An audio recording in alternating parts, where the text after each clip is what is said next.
Hello বন্ধুরা, আজকের ভিডিওটা সম্পূর্ণ দেখবেন, কারণ আজকের ভিডিওটি 3টা গল্প নিয়ে তৈরি করা হয়েছে। প্রত্যেকটা গল্পই কিন্তু ইন্টারেস্টিং, একটা গল্প কেউ মিস করবেন না। তো চলুন শুরু করা যাক প্রথম গল্প।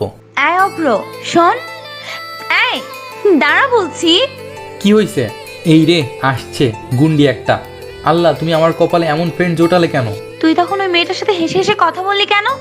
তোকে না কতদিন বলেছি কোনো মেয়ের সাথে তুই কথা বলবি না। তুইও তুমি, তাহলে তোর সাথেও কথা বলবো না। নিশিতার হাত আর আমার গাল দিয়ে তালি বাজালো আর কি। ক্যাম্পাসের সবাই হা করে আমার দিকে তাকিয়ে আছে, যেন এইমাত্র মঙ্গল গ্রহ থেকে এলিয়েন নেমে এসেছে। তবে সেদিকে আমার কোনো ভ্রুক্ষেপ নেই, এমন দৃশ্য প্রায়ই দেখা যায়। আমি সেখানে এক মুহূর্ত দাঁড়িয়ে না থেকে সোজা বাসায় চলে আসলাম। বাসায় আসতেই আম্মুর ধুলায়। আরে আমি কি করলাম? কি করিসনি তুই? তুই ক্যাম্পাসের সবার সামনে নিশি গায়ে হাত তুললি কেন? আমি আবার কখন ওর গায়ে হাত তুললাম? ওই তো আমার। চুপ কর হারামজাদা, আর একটা কথাও বলবি না। এক্ষুনি আমার সামনে থেকে যা। ধুর, ভাল লাগে না। সবাই আমার সাথে এমন কেন করে? আমি কি এতটাই তুচ্ছ? কারো কাছে আমার কোনো গুরুত্ব নেই। চলে যাব আমি, কিছুদিন বাইরে থেকে ঘুরে আসব।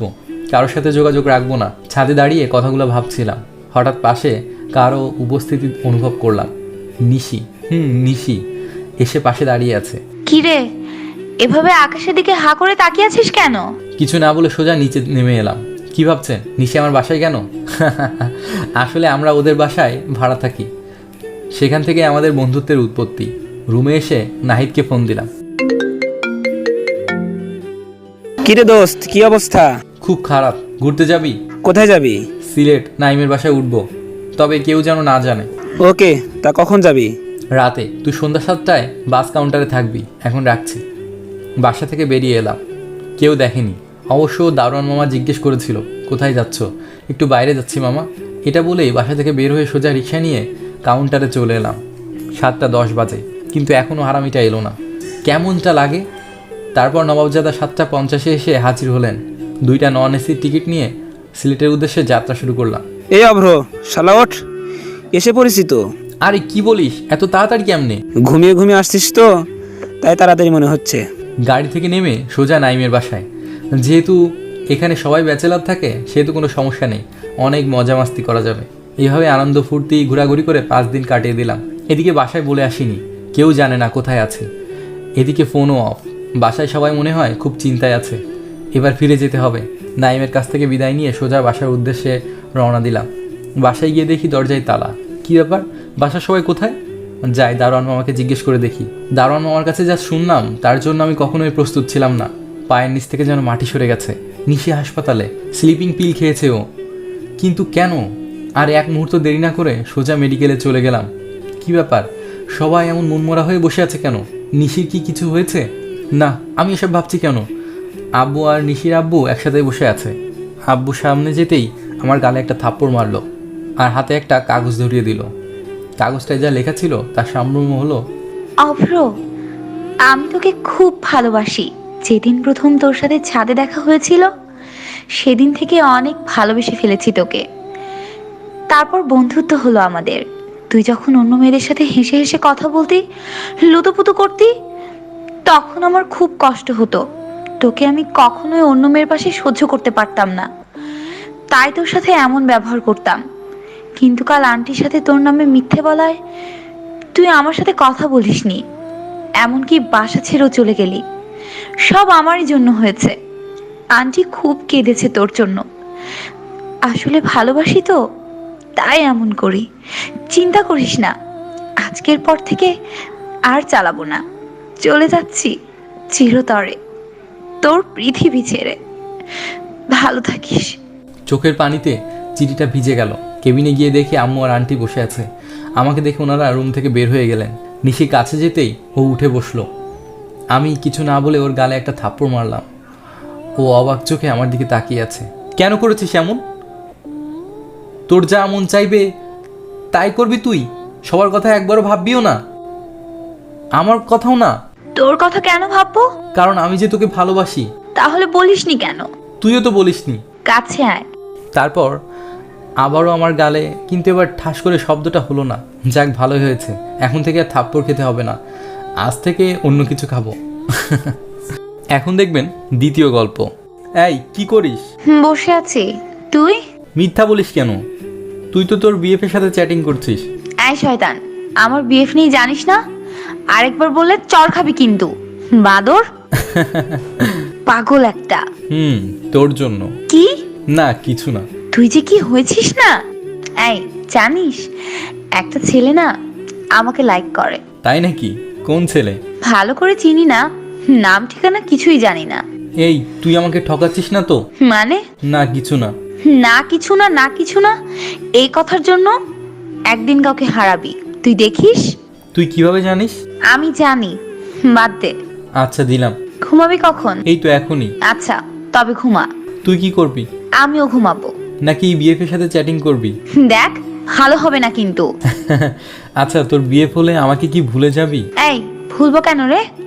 তুই আমার বেস্ট ফ্রেন্ড না? না মানে তখন তো আর আমার জন্য একটু সময় হবে না তোর। ধুর পাগল, হবে। এমন ভাবে বলছিস যেন তুই জিএফ বানালে আমার সাথে কথাই বলবি না। আমি তো কখনো জিএফই বানাবো না। দেখা যাবে কে আগে বানায়। দেখিস। দেখবো। শোন, বল। যদি তোর বিএফ হয় তবে আমার সাথে আর কথা বলিস না। কেন? তখন তো তুই ব্যস্ত হয়ে পড়বি। আমাকে রিপ্লাই দিবি নাকি তোর বিএফকে রিপ্লাই দিবি? কেন? দুজনকেই দিব। আমার যে লেট এসএমএস সহ্য হয় না, জানিসই তো। আচ্ছা সত্যি করে বল তো, কেন সহ্য হয় না? জানি না। বলবি না? আরে না, এমনিই বললাম। বল না প্লিজ। পরে এক সময় বলবো। আর বলা লাগবে না, বাই। এই বলে অন্তি অনলাইন থেকে চলে গেল। সেই রাতে কিছুতেই ঘুম আসছিল না, শুধু অন্তির কথা মনে পড়ছিল। আমি জানি পাগলিটা আমাকে মনে মনে অনেক ভালোবাসে, কিন্তু ও চায় আমি আগে প্রপোজ করি। ভাবছি কাল ওর ইচ্ছেটা পূরণ করব। ওকে ছাড়া আমি একটুও থাকতে পারবো না, হয়তো অন্তিও পারবে না। এগুলো ভাবতে ভাবতে কখন যে ঘুমিয়ে পড়েছি নিজেই জানি না। এই তো এখন সময় হয়েছে পাগলিটার কাছে গিয়ে প্রপোজ করার। কেন যেন ভয় ভয় লাগছিল, তাই আয়নায় নিজেকে বারবার রিহার্সাল করে নিলাম কিভাবে ওকে প্রপোজ করব। একটু লজ্জাও করছিল। লাল গোলাপ মেয়েটার খুব পছন্দ, যাওয়ার সময় ওর জন্য লাল গোলাপ নিয়ে যাব। খুব খুশি হবে আমার সারপ্রাইজ পেয়ে। কলেজ ক্যাম্পাসে এসেই আমার তপ্ত চোখ জোড়া ওকে খুঁজে বেড়াচ্ছিল। হঠাৎ চোখে পড়লো চাপাতলির গাছটার নিচে। মনে হলো ও যেন কার সাথে ফোনে কথা বলছিল। আমি খুশি মনে ওর দিকে এগিয়ে গেলাম। এই কি করিস এখানে? বলছি, তার আগে তোকে একটা সারপ্রাইজ দিব। তাই নাকি? আমিও তোকে একটা সারপ্রাইজ দিব। আগে আমি দিব, তারপর তুই। আচ্ছা বল। জানিস ওই ছেলেটা আমাকে প্রপোজ করেছে কাল। কোন ছেলে? ওই যে সেদিন তোকে বললাম। সেটা তো তুই আমাকে রাগানোর জন্য মজা করে বলেছিলি, তাই না? আরে না, প্রথমে ভেবেছিলাম ছেলেটা হয়তো মজা করছে, পরে জানতে পারলাম ছেলেটা সত্যিই নাকি আমাকে ভালোবাসে। তুই কি বলেছিস? কিছুই না, তবে কি বলবো ভাবছি। কিন্তু আমি যে। কি? বল। না কিছু না। থাক, তুই খালি কিছু না কিছু না ছাড়া আর কিছুই বলতে পারিস না। কি হু? এই তুই বল না ওকে কি বলবো। ছেলেটা দেখতেও কিন্তু খুব স্মার্ট। হ্যাঁ বলবি। সত্যি বলবো? হ্যাঁ বলবি। থ্যাংক ইউ পাগল। ওয়েলকাম। এই তারা, ছেলেটা কল দিয়েছে, আমি একটু কথা বলে আসি। ওকে দেখছিলাম আর ভাবছিলাম ওর চোখে আমার জন্য আসলে কোনো ভালোবাসা নেই। যেটা ছিল সেটা শুধুই অবহেলা। চাইলেই তখন ওকে ভালোবাসি কথাটা বলতে পারতাম, কিন্তু বলিনি, কারণ মাত্র দুদিনের পরিচয়ে ছেলেটাকে কেমন আপন করে নিয়েছে সেটা আমি ভালো করে বুঝে গিয়েছি। না হলে তো আমার সারপ্রাইজটাও জানতে চাইতো। কই একবারও তো বললো না আমার সারপ্রাইজটা কি। আমার হাতের গোলাপটা দেখেও পাগলিটা জিজ্ঞেস করতে ভুলে গেছে গোলাপটা কার জন্য এনেছি। গোলাপটা কেনার জন্য আমার কাছে টাকা ছিল না, জাহিদের কাছ থেকে ধার নিয়ে আসার সময় কিনে নিয়ে এসেছিলাম। হঠাৎ করেই হাত থেকে গোলাপটা মাটিতে পড়ে গেল। আমার পায়ের তলে ফেলে গোলাপটা সৌন্দর্য নষ্ট করে দিলাম। আসলে ওকে ভালোবেসেছিলাম ঠিকই, কিন্তু বলার সাহস ছিল না। আজ সাহস ছিল, কিন্তু সময় হলো না। আমি জানি আমি ওর জন্য পারফেক্ট নই, তবুও কি করব, ওকে যে ভালোবেসে ফেলেছি হয়তো খুব বেশি।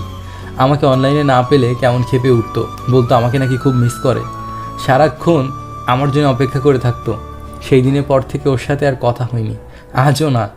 বারবার ইনবক্সটা চেক করতাম, এই বুঝি অন্তি এসএমএস দিল, কিন্তু না, আমার ধারণাটা সম্পূর্ণ ভুল। পাগলিটা এখন অন্য কাউকে পেয়ে আমাকে ভুলে গেছে। যাই হোক, ওর জন্য আমার কোনো অভিযোগ নেই। আমিও চাই ও ভালো থাকুক, যেখানেই থাক খুব ভালো থাকুক। আমার জন্য না, অন্য কারোর জন্য হলেও ওকে ভালো থাকতে হবে। ও মাঝে মাঝে বলতো, ওই পাগল ছাদে আয়, দেখ কত সুন্দর তারার মেলা বসেছে, চল আমাকে তারার মেলায় নিয়ে যাবি। এই পাগলি দেখ আমি এখনও কোনো জিএফ বানাইনি। আমি আমার কথা রেখেছি। আমি তোর দেওয়া চ্যালেঞ্জ জিতে গিয়েছি। তোকে ছাড়াই খুব ভালো আছি এখন, খুব ভালোও থাকবো। ওয়েট বন্ধুরা, আপনারা কিন্তু মোবাইল থেকে এখনও চোখ সরাবেন না। এখন কিন্তু দেখবেন তৃতীয় গল্প। কেমন আছো? কে আপনি? আমি বলছি। চিনতে পারছি না। মাঝে মাঝে নিজের চাপা অভিমান প্রকাশ করার জন্য না চেনার অভিনয় করতে হয়। আমি রূপা। কোন রূপা? ও, ওই যে যে আমার সাথে ভালোবাসার খেলা খেলছিল, আপনি সেই রূপা? নীল। শুনছি তো। কেমন আছো? ভালো।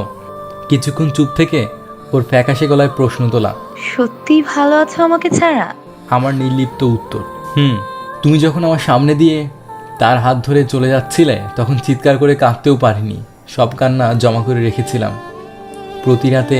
এখন একটু একটু করে সেই জমানো কান্না আমার মলিন চোখ বেয়ে বের করে দিই। তুমি জানো না, সেদিন তুমি শুধু নিজেকে নিয়েই চলে যাওনি, আমার ভালো থাকার সেই তুমিটাকে নিয়েই চলে গিয়েছো। আমার এমন উত্তর শুনে রূপা চুপ করে আছে। প্রায় 2 বছর পর ওর সাথে কথা হচ্ছে, কি বলবে ঠিক বুঝতে পারছে না, তাই হয়তো নীরবতা পালন করছে। আমিও চুপ করে আছি। ওপাশ থেকে নিঃশ্বাসের শব্দ ভেসে আসছে। আমি কিছু বলার আগেই ওর অবাক করা প্রশ্ন, এখনো কষ্ট পাও আমার জন্য? কষ্ট পাবো কেন? কষ্ট লুকানোর অপরাধে যদি ফাঁসি দেওয়া হতো তাহলে প্রথম ফাঁসিটা আমারই হতো। এখনো রাত জাগো? না তো, রাত জাগবো কেন? এখন তাড়াতাড়ি ঘুমিয়ে পড়ি। তুমি আমাকে রাত জাগা শিখিয়েছিলে, এটা আমি কিভাবে ভুলি? একটা সত্যি কথা বলবে? বলো। আমাকে ভুলে গেছো তাই না? হ্যাঁ, এখন আর তোমায় মনে পড়ে না। মনকে গড়া শাসন করে রাখি, শুধু একটু আধটু মনে পড়ে, তবে খানিকটা বকুনি দিয়ে দিই, তখন ঠিকই মেনে যায়। ভালো তো বেসেছিলাম অনেক, কিন্তু তোমার মতো স্বার্থপর হয়ে ভুলে যেতে পারিনি। আমার জন্য এখন আর অপেক্ষা করো না তাই না? না, করি না। তুমি আমাকে অপেক্ষার কথা বলছো? একটা বার শুধু তোমার গলা শোনার জন্য আমি আজও নাম্বার বদলাইনি। আমাকে মিস করো না? একটুও না। তোমাকে না, তোমার সাথে কাটানো মুহূর্তগুলোকে মিস করি। তুমি জানো না, আমার ডায়েরির পাতায় প্রতিটা লাইনে তোমার নাম লেখা। তোমার কথা মনে হতেই ওই লাইনগুলো একবার ছুঁয়ে দেই। ওর ভাঙা গলায় আবারও প্রশ্ন তোলা। অন্য কাউকে নিয়ে স্বপ্ন দেখছো তাই না? দেখছি তো, আর তাকে আমি অনেক ভালোবাসি। যদি তোমার সাথে সারা জীবন কাটানোর স্বপ্ন না দেখতাম, তবে নতুন করে অন্য কাউকে নিয়ে স্বপ্ন দেখতে ভয় পেতাম না। তোমাকে আমি কথা দিয়েছিলাম, তোমাকে ছাড়া কাউকে নিয়ে স্বপ্ন দেখব না। আমি আমার কথা রেখেছি। নীল, কি? আমার জায়গা অন্য কাউকে দিতে পারবে? কেন পারবো না? অবশ্যই পারবো। আমার জিএফকে অলরেডি দিয়ে দিয়েছি। কারো জায়গা কখনো কাউকে দেয়া যায় না রূপা। তোমার মতো আমি অনেককেই পাবো, কিন্তু তোমাকে পাবো না। এখনো ভালোবাসো? আমি ওর ধারণাকে সম্পূর্ণ মিথ্যা করে দিয়ে বললাম, না। হ্যাঁ, আজও অনেক ভালোবাসি, কিন্তু ফিরে পেতে চাই না। আমি জানি তুমি আর এখন আমার নেই। আমার শহরের প্রতিটা অলিতে গলিতে তোমার নাম লেখা, কিন্তু তোমার শহরে আমার প্রবেশ নিষিদ্ধ। ওপাশ থেকে কেমন কান্নার শব্দ শুনতে পাচ্ছি। পাগলিটা হয়তো কাঁদছে। ইচ্ছে করছিল ওকে বলি, প্লিজ কান্না করো না, তোমার কান্না আমি একদম সহ্য করতে পারি না, কিন্তু আমি নিরুপায়। ওর প্রতি এখন আর আমার কোনো অধিকার নেই। ও কান্না জড়িত কণ্ঠে বলে উঠল, আমি বিশ্বাস করি না। কষ্ট চেপে রেখে কড়া গলায় বললাম, তাতে কি আসে যায়? অনেকটা পাল্টে গিয়েছো। সময় শিখিয়েছে। শেষবারের মতো একটা কথা বলবো? বলো। আমরা কি সব ভুলে আবার নতুন করে শুরু করতে পারি না? হ্যাঁ, অবশ্যই পারি। চলো চলো, ওই খেলাটা আবার খেলি। আমি তোমাকে বিশ্বাস করে ভালোবাসবো আর তুমি মন ভেঙে চলে যাবা, দারুণ মজা হবে। নীল, বলো। আমি আমি খুব খারাপ তাই না? আমি সত্যি তোমাকে ভালোবাসতে পারিনি। তোমার আর আমার গল্পটা ভালোবাসার ছিল, কিন্তু সেই গল্পে কোনো ভালোবাসা ছিল না। যাই হোক, তোমার বিএফ কেমন আছে? নেই। কেন? তাকেও কি আমার মতো ঠকিয়েছো? তুমি আমাকে আজও বুঝলে না। আচ্ছা, ভালো থেকো। আমার জিএফ কল দিচ্ছে, বেশিক্ষণ ফোন ওয়েটিং পেলে আমার খবর করে ছাড়বে। নীল। আমি ফোনের লাইনটা আস্তে করে কেটে দিলাম। আমার না হাসতে ইচ্ছা করছে। আমি হাসছি ঠিকই, কিন্তু কেন জানি না চোখ দিয়ে জল বের হচ্ছে। কেমন নিঃশ্বাস নিতে কষ্ট হচ্ছে, আমার বুকেও ব্যথা হচ্ছে। আমি এতটা কষ্ট পাচ্ছি কেন? আমার তো কষ্ট পাওয়ার কথা না, তারপরেও কেন কষ্ট পাচ্ছি? রূপাকে তো এখন আর ভালোবাসি না। যে ছেড়ে যায় তার জন্য কেন কষ্ট পাবো? আমার তো কষ্ট পাওয়ার কথা ছিল না। আমি ওকে জোর করে ভালোবাসতে চাইনি। ও নিজে এসে আমার কাছ থেকে ভালোবাসা আদায় করে নিয়েছে। সেই যে প্রথম দেখার দিন থেকে ও একটু একটু করে আমার কাছে আসার চেষ্টা করছে। আমি অবহেলা করার পরও বারবার ফিরে এসেছে। প্লিজ আমাকে একবার বিশ্বাস করো, আমি কোনোদিন ছেড়ে যাব না। এই বলে কাঁদতে কাঁদতে একদিন আমার বুকে এসে ঝাঁপিয়ে পড়লো। ওর চোখের জল দেখে ওকে ফিরিয়ে দিতে পারিনি। ভেবেছিলাম যে মানুষটা আমার জন্য কান্না করতে পারে সে আর যাই করুক আমাকে ছেড়ে যাবে না। আমিও জড়িয়ে ধরেছিলাম মিনিট, ঘন্টা, সেকেন্ড। তারপর থেকে ভালোবেসে আমিও ওর এতটাই কাছে আসতে চেয়েছিলাম। আবার যখন ও কান্না করবে তখন ওর চোখের জল যেন আমার কাঁধেই পড়ে। কিন্তু ও ঠিকই আমার বিশ্বাস ভাঙলো। অন্য কারোর হাত ধরে ঘুরে বেড়ানোর আগে আমার পাগলিটা কি ভেবেছিল আমি সত্যি জানি না। প্রথম যেদিন ওকে অন্য কারোর সাথে দেখেছিলাম সেদিন নিজের চোখে বিশ্বাস করতে পারিনি। সাথে সাথে ফোন করে জিজ্ঞেস করেছিলাম তুমি কোথায় আছো। ও বিশ্বাসকে পুরোটা ভেঙে বলেছিল ও নাকি বাসায় আছে। সেদিন রাতে না বাসায় এসে খুব কেঁদেছিলাম, নিজেকে বুঝিয়েছিলাম, তারপরও কান্না থামাতে পারিনি। এর আগেও সবাই আমাকে সাবধান করেছিল ও অন্য ছেলেদের সাথে মেলামেশা করে, আমাকে নাকি ঠিকই ছেড়ে যাবে। আমি ওদের জোর গলায় বলেছিলাম কোনো দিনও না। রূপা, তুমি যদি একবার আমার হয়ে থাকতে তাহলে আমি ওদের কাছে প্রমাণ করে দিতাম সবাই ছেড়ে যায় না। তুমি আমাকে ঠকালে রূপা। এই বোকা ছেলেটা আর কোনোদিন কাউকে বিশ্বাস করবে না, কোনোদিন কাউকে ভালোবাসবে না। তোমাকে সুখে রাখার দায়িত্ব নিয়েছিলাম, কিন্তু কখন যে নিজেকে ভালো রাখতে ভুলে গিয়েছি তুমি না ছেড়ে গেলে বুঝতেই পারতাম না। আমার স্বপ্ন ছিল তুমি আমার জন্য লাল টকটকে বেনারসি পরবে, আমার নামের পদবি নিবে, আমার সাথে সারাটা জীবন কাটাবে, সুখ দুঃখে আমার পাশে থাকবে। কিন্তু তুমি আমার হয়ে থাকলে না। তুমি সবার কথা সত্যি করে দিলে। তুমি ঠিকই ছেড়ে চলে গেলে, আমার বেঁচে থাকা শেষ সম্বলটাও কেড়ে নিলে। তোমার মায়ায় ডুবুরি হয়ে তোমাকে আমি আর খুঁজব না। তুমি প্রমাণ করে দিলে সবাই ভালোবাসতে পারে না। এই শহর ছেড়ে আমি অনেক দূরে চলে যাব দেখো, আর তোমার জীবন থেকেও এতটা দূরে যাব যে তুমি আমায় দূরের ওই তারাদের মতো দেখতে পাবে, কিন্তু কোনো দিন ছুঁয়ে দেখতে পারবে না। ভালো থাকো। আমার ডায়েরির প্রতিটা পাতা জুড়ে থাকা মিথ্যে ভালোবাসা।